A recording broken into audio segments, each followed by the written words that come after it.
All right, on this episode of Bowks Talking Bouts, very excited to be chatting with an individual who's set to compete at BYB 19, which goes down on August the 10th, and we've got quite the heavyweight collision going on in the Mighty Trigon. Definitely looks like a high octane fight on paper as Levi Costa enters BYB Extreme's Mighty Trigon to test skills against Josh Burns. And great having Josh on the show again. How are you doing there, man? You having a solid day so far? Yeah, brother, doing good, man. Appreciate you having me. Yeah, for sure. Always good getting to talk to you, and I would think this would be a good time to catch you just with you readying to return to the Trigon. Like, when did this bout offer kind of come your way? Like, when did, I guess, the discourse kind of initially get going for returning to the Trigon on August 10th there? Actually, I've been in negotiations with BKFC, BYB, Gamebred, and we're just trying to figure what's best for the team. And to be honest with you, we felt the offer that BYB offered us was the most efficient for us as a team. And we've known about this. We didn't know our opponent, but we knew that we were going to be getting back in the ring for about 3 months now. And we obviously we were informed that it was Levi. 5-6 weeks ago. So we've been preparing for him, and so that's pretty much the story on how we're going back to BYB and the duration of time that we knew that we're coming back here. Yeah, and it's interesting. Like, I mean, it's great that you're kind of talking about it in like a group kind of sense, but like, what specifically do you mean in terms of like best for the team? Like, what factors were, I guess, at play here that made it, a comprehensive, like, well-rounded effort for everybody around you? And I guess, yeah, specifically, like, what does that mean there? I mean, I love that you're kind of thinking in that kind of way, but like, what specifically does that kind of represent, I guess? Oh, well, it represents, just the bottom line is I'm 45, so I'm already setting different boundaries as far as for fighting, because most guys are done at 45, and we really feel like we're still, in the top tier. We are on a slide, and the reality is for BYB, I was 2-1 in the BKFC, knocked out 2 top 5 opponents. I was next to the title fight, and then ran into some federal issues on my personal end, which ended up either going to have me sit in BKFC for a year on the shelf until it got squared away, or I could jump over to BYB. And BYB offered me a fight with Mark Godbeer to get me over there to begin with. And Dave Feldman was a good dude. He was just like, you know what, he really, is actually, we've known each other quite a long time, and he just wanted to see me be able to progress in my career, so he was willing to let me go to BYB and pursue that. Obviously, that fell apart, and to be honest with you, with all the personal issues and things going on in my life, a fighter, fighting is 90% mental and 10% physical. I mean, you got to be in shape regardless. That's a foregone conclusion. But mental, and your mental health and mental clarity is truly what's going to set you apart. And to be honest with you, anyone that's watched my last 2 fights with BYB would say the same thing. One, Burns came in fat. Burns came in out of shape, and it wasn't the regular Burns. Now, granted, when I hit the guys, sure, they ran, but I didn't have the conditioning to go after them. I like Tony Lopez. I did bust my hand in the first round with him. So, obviously, that kind of set the pace for me just to try to make it out and, catch him with something. But he's a veteran of over 100 fights, so that wasn't really going to happen. Now, hindsight's 2020, so looking at it. But the next fight with DJ Lenderman, the reality is I gave him no respect. I still think that he's a B-level tech guy, and I didn't come in shape. I came in at 295 pounds. Obviously DJ was very adamant on me being 265 because he was, he's not dumb. He's a veteran of the sport, knew that it was going to suck me dry, and I had to drop 20 pounds the day of weigh-ins, and clearly I was fat. I was clearly out of shape, and every time I hit DJ, he ran. He ran like a little girl. No disrespect to women, but he ran.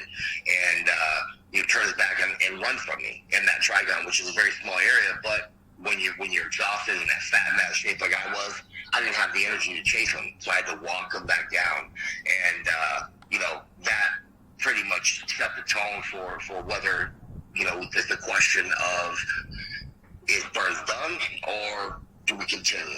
And, finally got all my personal issues squared away here. I took a boxing bout, which I probably shouldn't have done, but I did because it was against someone I disliked, and clearly didn't go my way. I'm not really a boxer, but regardless, no excuses. Hats off to Dylan Kleckler.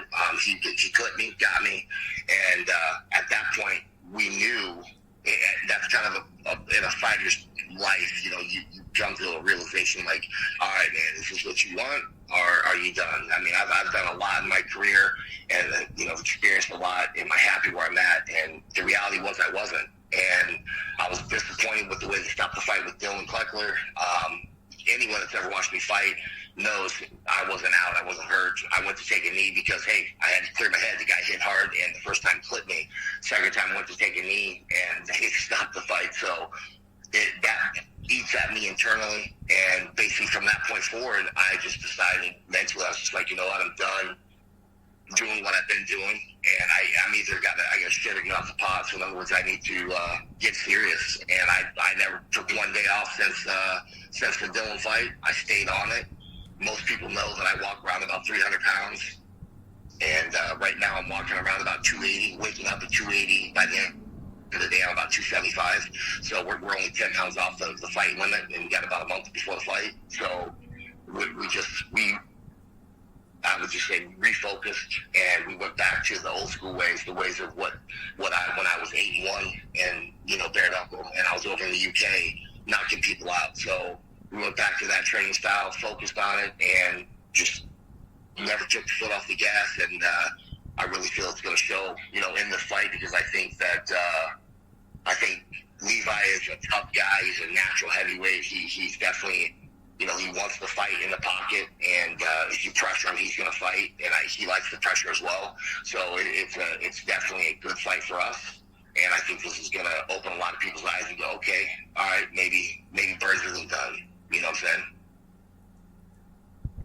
And it just feels like such an interesting point where you're at, because you're talking about having been in there with, the guys who have been, the entirety of the BYB heavyweight title lineage so far, just fighting guys like Tony Lopez and DJ Linderman. And like we're talking about, while those, were defeats, it seemed like you got in there and, kind of felt like how the fight was. Like, it didn't seem like, from what you were talking per your account, that Linderman really brought anything to the situation that like dissuaded you in what you were doing, or represented like, I guess, a meaningful level of damage. So I guess now that you're in a more motivated, positive kind of headspace, it would seem like there's an interesting opportunity for you to be had here in terms of like getting a trajectory back to, fighting those kind of names and everything. Is that kind of how you're looking at it as well? Yeah, no, absolutely. I mean, at the end of the day, DJ knows, I know, Tony Lopez knows. Tony's my boy, and I would probably have a hard time fighting Tony. I have a very hard time fighting my buddies. And I consider Tony a good friend, just like Eric Prendo when I fought Eric Prendo. But we fought for Bellator as our first fight for Bellator, and we got fight of the night, But the reality is, one, I didn't take DJ serious. And, he deserves respect, because he's a veteran, he's been around, he's got a good record, and he's a tough guy. But the reality is 9 out of 10 times I beat him. And when I was fighting him fat and out of shape, every time I touched him, he curled up like a little bitch in a turtle, like in a turtle position, or he would turn and run. And he used the opportunity because in a fight you talk to each other, and you say little snide things. And he caught me with a little hook, or a jab that I didn't see. And I told him, I said, oh, that's good, I didn't see that. And he literally jumps back, looks at that referee, and is like, he can't see. And that Sam guy, the referee, he's a boxing ref. He doesn't really like bare knuckle, and he lets people know it. And he didn't know what to do. And then Sam jumps in, okay, fight's over. And I'm looking at him going, the fuck, are you serious right now? Like, you can watch the whole. I mean, anybody that pulls up and look at it, it was pretty shady. A lot of people didn't know what happened. And but DJ saw his way out. He saw an easy way to get out. And Sam and a referee that basically doesn't even like bare knuckle boxing, but he does it because he has to. He gets assigned by the state. So, at the end of the day, it is what it is. I lost, he won, but I promise you this: after this fight with Levi, it's going to turn a lot of heads. A lot of people are going to, they're going to look at Josh Burns. Now, mind you, I'm the only guy that left BKFC at 2-1, knocked out 2 top 5 contenders. When I left, I was depressed, disappointed. I had personal issues. Anyone that could see my physical shape when I fought, I didn't show Trigon enough respect. But Mike Vasquez, the owner of BYB and Mel, they showed me a lot of respect by bringing me back and giving me an opportunity. They saw more in me, and so now it's time to put up or shut up and actually put on a show and show the same respect that I showed for BKFC and BKB and everyone that I fought for. Yeah, and it very much seems like you're in a perfect, headspace to be able to achieve that. Because I think if anyone's followed your bare knuckle career through, the aforementioned leagues like BKB and BKFC, as you mentioned, I mean, you've got a tremendous depth of skill. But I mean, you've touched on your opponent a couple times, and it's a very interesting kind of dynamic because you seem very much aware of some of his better attributes and what he brings to the table. And I mean, he does have the 11 pro MMA fights, but kind of interesting that he's debuting in bare knuckle here. As much as you seem like you have a good read on his attributes and seems like you're taking him seriously, like, do you ultimately think your depth of experience is going to be the big variable that's the difference maker in this one? Well, after, he fought twice in BKFC, and I mean, he stopped Josh Sanchez, who I believe, is a good guy, but just Sanchez is a C-level fighter. And he stopped him, and Sanchez jumped all over him right off the rip when they first fought in BKFC. That was his debut in bare knuckle. And Levi pretty much controlled it, but he did get caught. He got caught and woke him up. And then he fought Josh Copeland. And Copeland's not known for having power. Josh is just known for having great conditioning and just smothering you with activity. And Copeland, in the third round, just laid him out with an overhand right, and it just laid him out. And Levi decided not to get up. He could have got up. He was cognitive conscious. He was on his back. You can see, I'm a fighter. We know. People that are not fighters can look at him. Oh, he's knocked down. But you can look at him and you can see him. He's looking up in the sky. He's touching his head, contemplating in his head whether he wants to get up, and he didn't want it. So, in my opinion, if it comes down to who's more of the dog, there's no doubt. I don't think there's any heavyweight that's got more dog in them than myself. So I think that if it comes down to who's got more dog, I'm gonna fucking outdog him. But I also don't think he's ever faced anyone with my power, especially not in bare knuckle. And bare knuckle, he absolutely has never been hit by somebody like me. And when that happens, it's gonna be a gut check. It's gonna be that dog, whether he wants to get in there, if he wants to keep going and keep risking physical injury, going against me. So he is a southpaw, which a lot of fighters dislike. But when I watched him fight in BKFC, he doesn't utilize the southpaw in a productive manner, in my opinion. And I just think it's going to be a good night for us. Yeah, I think I phrased it bare knuckle debut. I guess I meant more like BYB debut. I would think that the Trigon especially lends itself to your kind of style. And I mean, that coupled with the familiarity of actually having already been in there, I would think that maybe could, lend itself to what you're doing. Or maybe I'm wrong in that characterization as well. No, I mean, to be honest with you, I'm built to be an inside fighter. I like inside fighting. I'm a D1 collegiate wrestler too. And then, to be honest with you, I prefer to stand outside. I can be in the clinch, or not in the clinch, but inside and fight. I'm just not a big clincher. I prefer to hit because I have power, so I like to hit. So as far as the Trigon and BKB and BYB and BKFC, all that stuff, the greatest example would be Tony Lopez, who's 6'5", 6'6", and he made the Trigon look like it was 30 by 30. He stayed away from me, ran from me the entire fight intelligently, not ran like DJ like a bitch. He actually boxed, and he stayed long. He stayed if you know how to fight, you can make that small area huge if you know what you're doing. And so for me, maybe for him, a lot of people get on their head it's a much smaller area, this and that. For me, it is what it is. You're going to fight, you're going to fight. It depends on your opponent, whether they can utilize the space. Now, yes, am I a pressure fighter? Absolutely. Does the Trigon help me? Absolutely, because I'm going to try to pressure. And if they don't know how to have footwork, if their footwork's crap, then yes, it's going to be very long tonight because there's not a lot of room to move. But if you're an experienced fighter like a Tony Lopez, you can move in that ring and make it look effortlessly and make it look like it's huge. DJ didn't know how to use the ring and ran from me. He physically would turtle up and watch the fight turtle up, and he would jog away from me to the other side of the trigon, which isn't far, but for someone fat and out of shape like I was, it seemed like a mile. Now, so I don't know how Levi, I can't, go into into what his mental space is, but I'm sure, just like anybody going in the trigon, you're like, oh, there's less space, you really got to fight, it forces you to fight.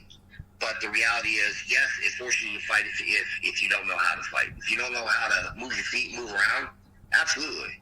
So I guess I don't know if that answers your question, but that's how I feel. Yeah, I mean, I definitely get where you're coming from. Just such an interesting time. I mean, I guess I was kind of thinking of something you were mentioning earlier in the conversation, like in talking about your walking around weight and stuff like that. It kind of got me thinking to like when you were initially supposed to step in there to the mighty Trigon and get in there for a super heavyweight title fight. Like it seemed like that Police Gazette title and like the dialogue around that division in general kind of, fell by the wayside a little bit. Is that something you'd like to see kind of get reprised and kind of picked up? Because I was kind of excited when I saw like the dual, super heavyweight title fight scenario there when you were getting ready to, like I say, initially fight. So, I mean, I feel like you would enjoy something like that just in as far as like it could open multiple divisions up to you. Is that something that you would like to see kind of, get reprised in the future, like discourse around that super heavyweight hardware, I guess? Yeah, no, absolutely. It was the whole plan was, and I'll just tell it on your show. It's the first time I've said it publicly, but it's common sense. A lot of these younger promotions and stuff, like they've got to have a marketing like mindset, and like the BKFC. Some might not like how they do it, but at least they're market based. So for me, if I were to be able to come in and at super heavyweight, knock someone out, and win the super heavyweight belt and the Police Gazette belt, because the super heavyweight belt is available through Scott Burt and the Police Gazette. They just haven't had anyone fight for it. Now, granted, it's hard to find quality fighters at the super heavyweight limit, but my goal would not be to stay at super heavyweight. Super heavyweight, by the way, for the Police Gazette is anything over 255 pounds. So anything over 265 pounds in the state is considered, at the commission level, is considered super heavyweight. So realistically, you could have a guy fight at 265 and be fighting for the Police Gazette super heavyweight belt. Now, my whole point was to market it as come in, win the super heavyweight belt, then turn around and be the super heavyweight champion and challenge the heavyweight champion, so you could be a champ, have two belts. And that's never been done. No one's ever in the history has held two police diamond belts at a singular time. So that was my position and what I wanted to do. The problem is they can't find enough quality super heavyweights out there that are willing to fight, one, fight bare knuckle, and two, fight me. So that seems to be an issue, even though, my record doesn't look great and I've looked like crap my last two fights. Let's just be honest. I was fat and out of shape. But yet these guys are asking for ridiculous amounts of money, and if it's not ridiculous amounts of money, they just won't fight me. So if they made it very hard for Mel Valenzuela to actually find opponents at super heavyweight, so they just said, hey, let's just fight at heavyweight, and if the opportunity presents itself further down the road, then so be it. Then we'll make it happen. So, but that was my whole point. My whole point was to absolutely get the super heavyweight police PG belt and the BYB belt, and then challenge for the heavyweight. So it would be champ versus champ. It's just much more marketable. And to be honest with you, I win the BYB belt. Let's put call spade a spade. At the end of the day, I was 2-1 the BKFC. I was next in line for the heavyweight title. The only reason I didn't get the title fight is because they knew they were going to have to shelf me for a year until my personal federal issues and all this crap went away. So, with that being said, I was next in line at BKFC for the heavyweight championship. I was supposed to fight Joey. So, at the end of the day, that's a fact. I win the BYD belt. Now we're sitting here with that dilemma going, just like back in the Pride and UFC days, going, hey, Randy Couture's the heavyweight champion. People are like, yeah, I don't know though. Fedor Emelianenko, he's the Pride champion. And it's a debate. And there's legit debate that went on at that time. It's going to be the same thing here. I'm the heavyweight champion of BYB. Well, whoever the BKFC champion is, I pose an honest argument, because they're going to be like, hey, Burns legit was 2-1 in BKFC, knocked out 2 top 5 contenders. got his shit back together at BYB. Now he's the champion over there. Who's the real champion? You see what I'm saying? So, I mean, that's why, BKB and BYB, they did a little merger, a little agreement, gentleman's agreement to work together. It would be great to see BKFC do the same thing. I doubt that that'll ever happen because I don't think the two promotions care for one another, but it'll honestly present that question going, hey, as long as me, Josh, as long as Burns is in shape and performing the way that I perform, I don't care who you are. That I'm telling you right now, people will say, who's the real guy? Who would win? And right now, in my opinion, the two best in the BKFC heavyweight-wise would be AJ, Adam Arnold, and Mick Terrell. Those are the two best heavyweights. I already fought Mick Terrell once in the UK. Watched the fight on YouTube. You can make the call. Obviously, they stopped the fight because my nose got ripped, but it was a bullshit call. But Mick's a good friend of mine, and they're both two top talented guys. So the only guy I haven't fought would be AJ. So if AJ wins it would literally lead to, hey, those two should have fought. So just keeps the bare knuckle industry, interesting, especially at the heavyweight division. It could definitely make a debate. Yeah, it's kind of interesting as you're talking about it, just like the, I guess, total state of, bare knuckle heavyweight right now, because it is in a very interesting kind of state of flux, just with Alan Belcher having been stripped of his heavyweight title, and there's not like an official next task lined up for DJ Linderman. It would seem like maybe Rashad Coulter is someone they're kind of looking at there. So yeah, it's just an interesting time for the division. It seems in a way kind of wide open for someone to assert themselves as number one. Like maybe, like you said, you defer to someone like Arnold Adams as the number one, just kind of where things are at right now. But yeah, very interesting in the sense of there being like a lot of strong players, but it kind of being like almost like wide open a little bit for that top spot now.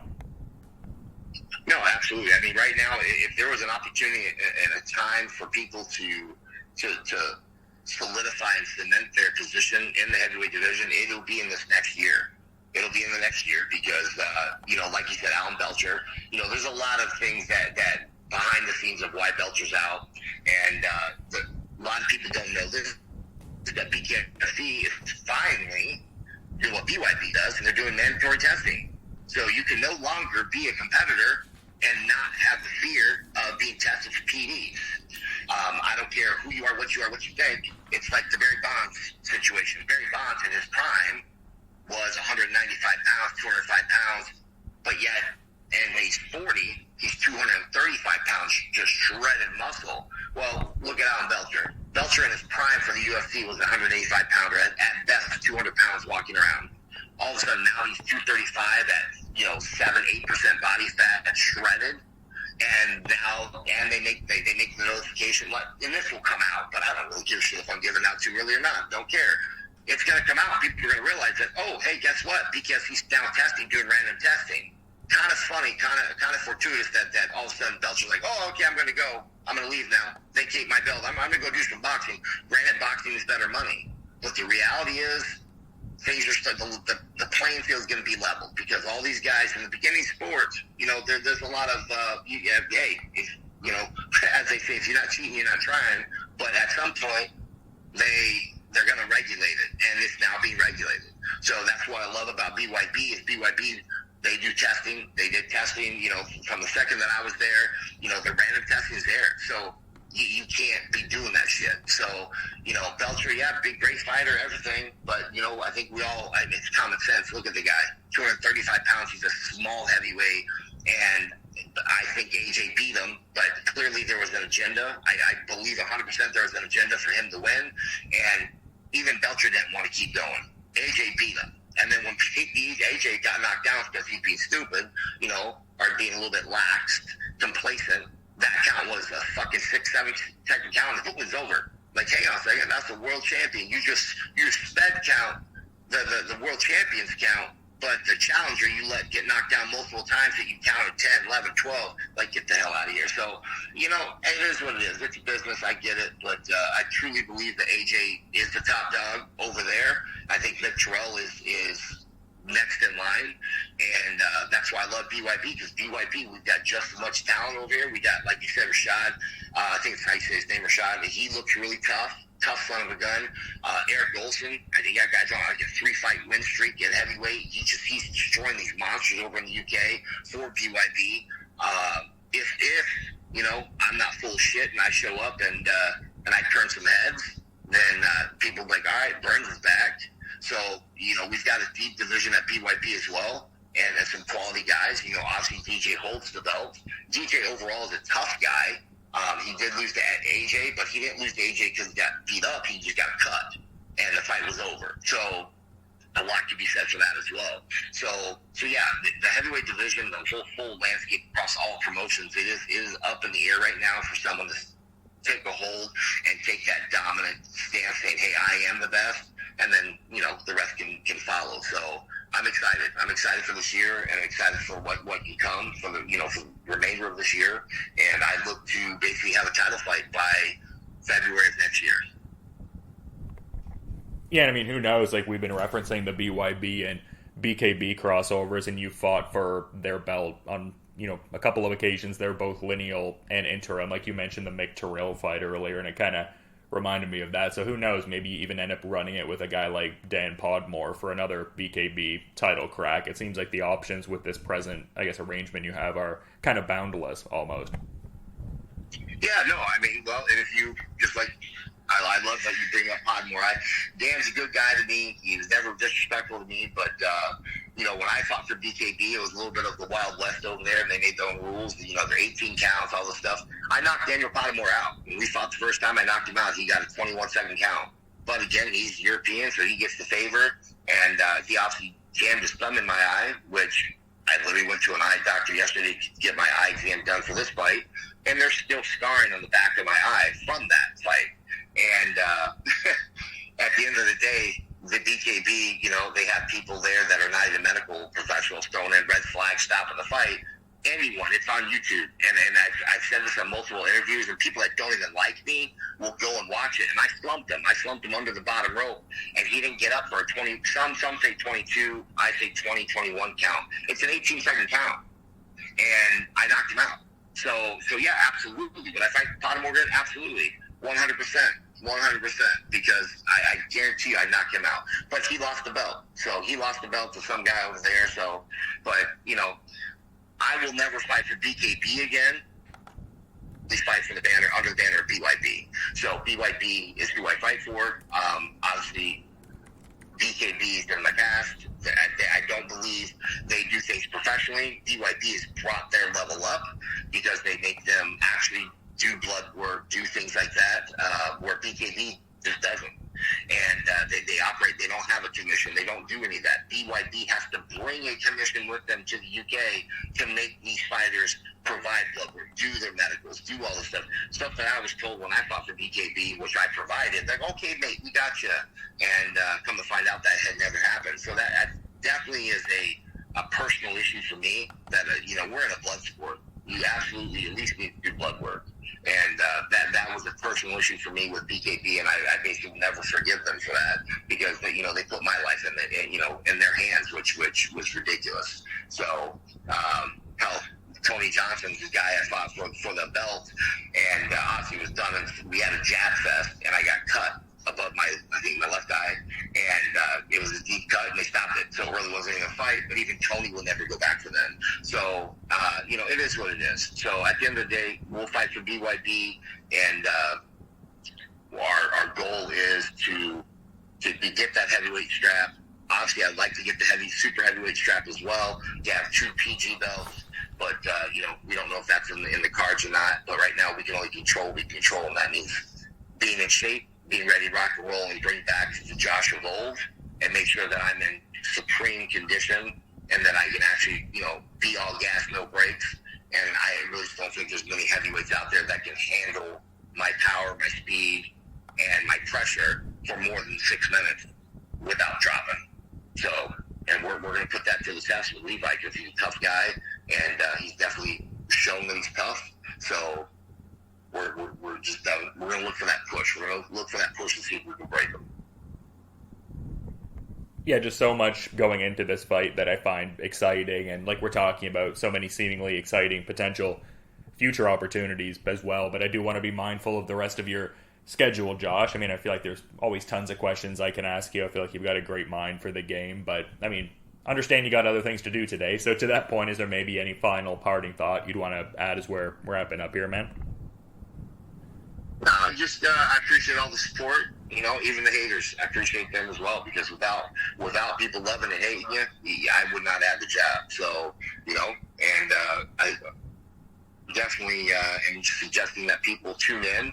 Watch this fight. It is on a Thursday, so it's a little bit different, but we're fighting Thursday night down in Pembroke, I believe it is. It's basically outside of Miami. So I think you're going to see the Josh of old, and it's going to be fun. It's going to be a fun fight. And it's actually an action-packed card, because they just put another world title. There's 4 world titles on it. So when I'm not even, and that sounds really pompous, but I'm going to say it regardless, when Josh Burns is on a card and I'm not on the main poster, that's a badass card. That's a badass card. So you got 4 world titles. I'm not even on the poster, so that means that's a very deep card. So that's pretty awesome. So just like when I fought for Game Bread, DC and I both ranked in the top 5 in the world for bare knuckle, and neither one of us were on the main poster for Game Bread. So that was a very deep, really good card. So it's the same thing for BYB. We're not on the poster. That means this is a very, very good card, and a lot of people are going to enjoy the card. So I say tune into it, and I think everybody's going to enjoy it. Yeah, and like you were kind of saying before, shows the scale of how BYB Extreme keeps just like really like bringing things up, like really incrementally upping the level event to event, and very much excited to see that continuation on August 10th with BYB 19. And I mean, like you said, definitely a stacked card, but was very excited when I saw this Levi Costa announcement drop, and I appreciate you coming on the show and giving insights ahead of this fight, man. But you enjoy the rest of your day, and looking forward to checking out the fight when it goes down. But just wanted to say thanks for the time. Right on. Well, I appreciate you, and you guys have a great day as well. All right, on this episode of Bowks Talking Bouts, excited to be talking to an individual set to compete at BYB 19, and going to be a very intriguing event for sure, as Josh Burns steps into that mighty trigon to take on Levi Costa, and great getting to have Levi on the show ahead of this August card. How's your day going there, man? You having a good day so far? Everything all right. I'm preparing myself to do my first train of the day, and I'm feeling great.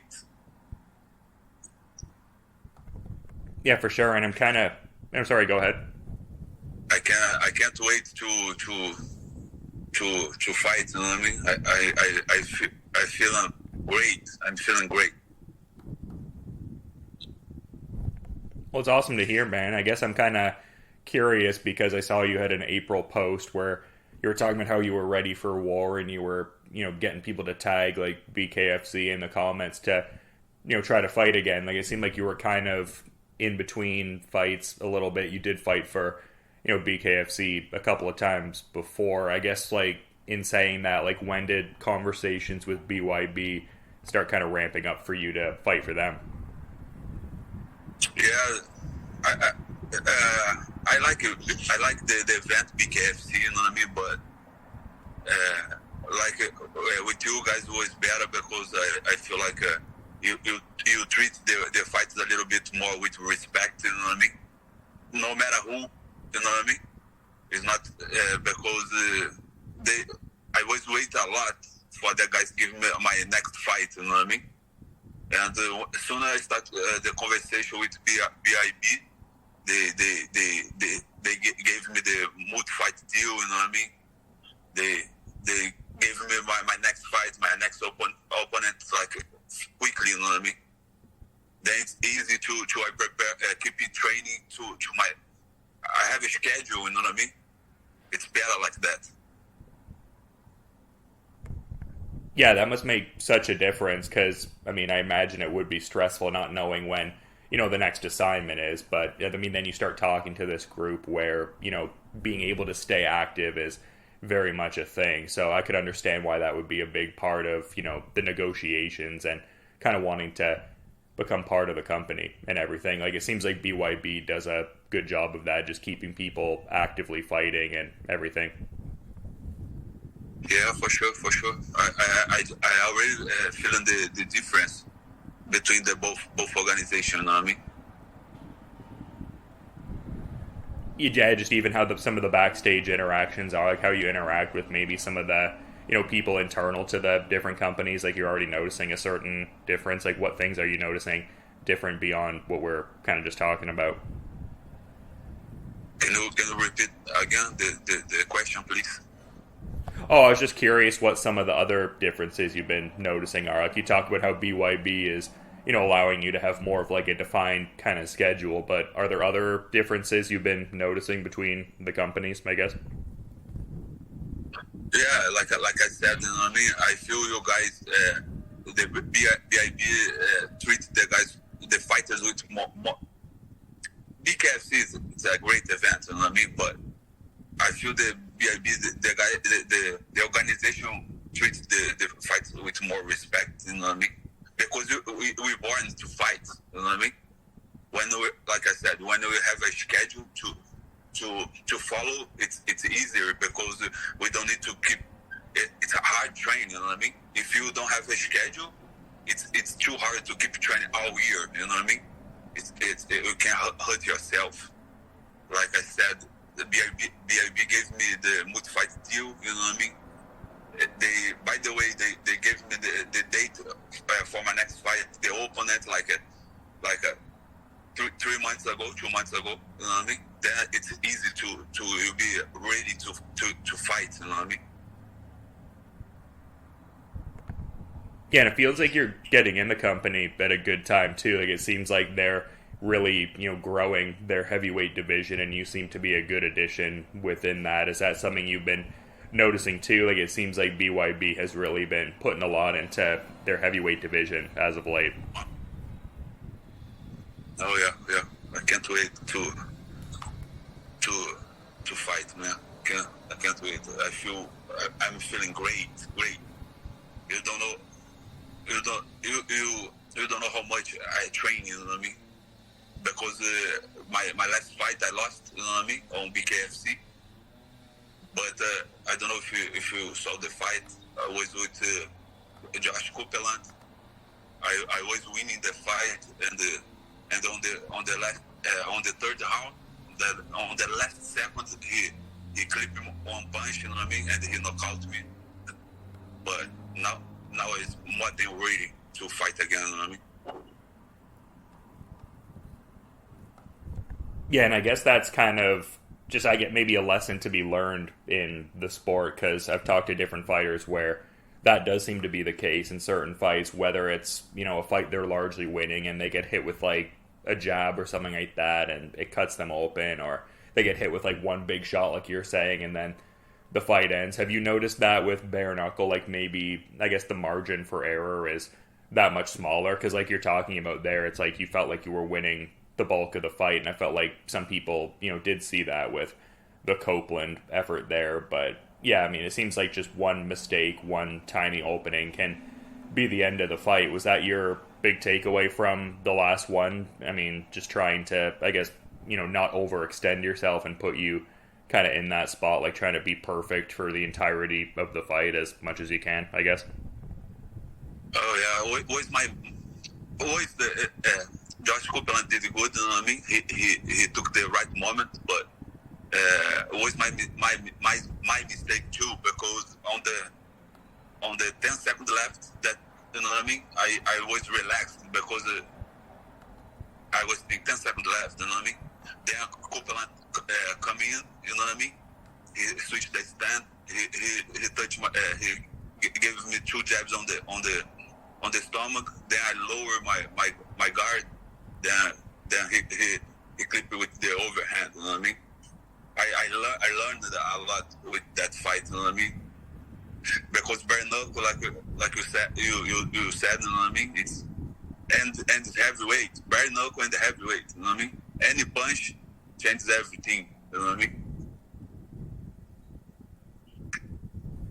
Yeah, and it's interesting because I was noticing in doing my research on you that you had around 11 pro MMA fights before coming over into bare knuckle. And I've talked to certain fighters who've done the transition, and they talk about how the training is, a fair bit easier on the body because they're not getting, worn down from the grappling. And I mean, the kicks are obviously not in play, so there's a lot kind of, taken out of the mix there. Have you been noticing that as well? Like, it's maybe, in certain regards, maybe a bit, I mean, obviously any combat sport is going to be hard to train in, but have you noticed it's a bit easier, like, without the wear and tear of the grappling and some other aspects of MMA training?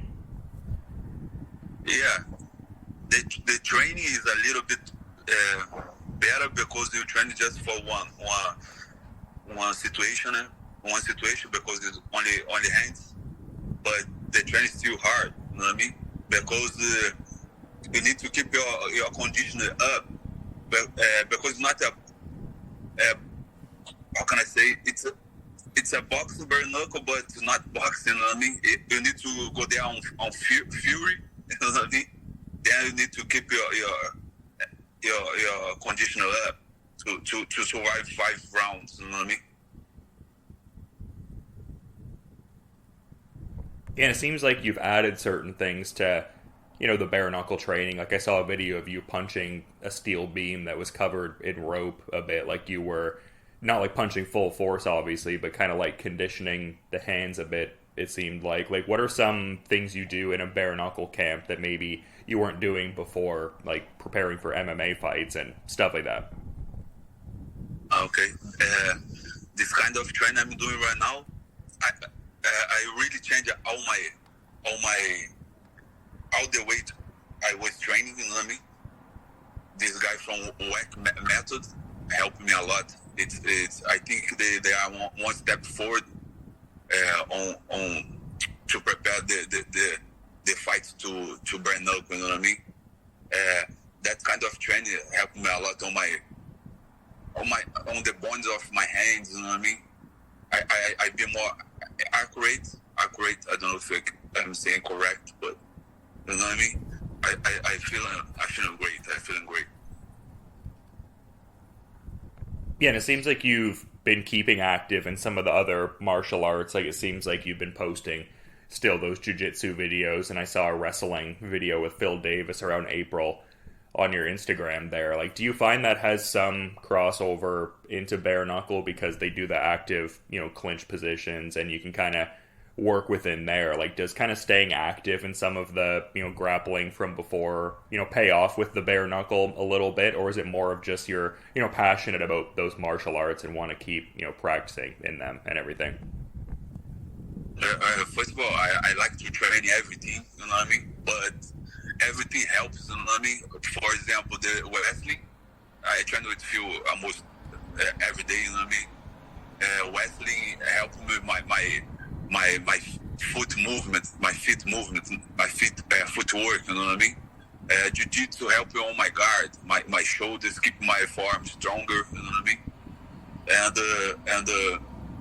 I like to train everything, you know what I mean? To keep my reflex up, you know what I mean? And that's it. Yeah, cool to hear there's that, crossover benefit and stuff like that too, though. But something I find interesting about this fight, I mean, you're stepping in for your third bare knuckle fight, as we were talking about before, but this being the BYB debut. And I think a lot of people talk about the mighty Trigon and just how tight the dimensions are and stuff like that. Like, what are your thoughts on getting ready to fight in the Trigon? Because like we were talking about before, it's like bare knuckle and, the heavyweights in combat sports. It's like a finish can really pop up at any time, and I think some people think that's especially the case in the Trigon. Like, what are your thoughts on getting ready to, kind of make the debut and fight in this newer kind of space there? Yeah, the Trigon is it's no much space, you know what I mean? Then you need to be ready to the war, you know what I mean? And we are heavyweights, you know what I mean? I'm looking for a knockout. I want to knock out him, you know what I mean? Then gonna be like he can't move much, you know what I mean? I'm going for a knockout. and I think the triangle is the perfect size to do that. You know what I mean?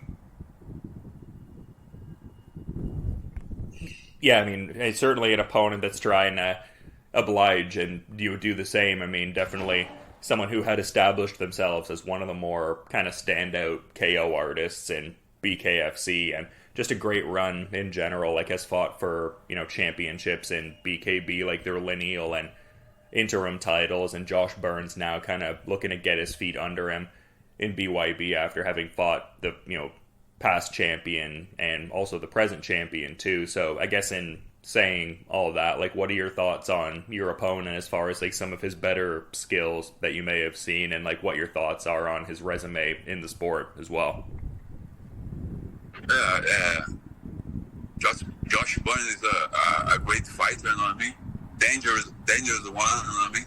I have to pay attention on the close distance, on the clinch, and I have to pay attention on his overhand too, you know what I mean? Because he has a heavy hands.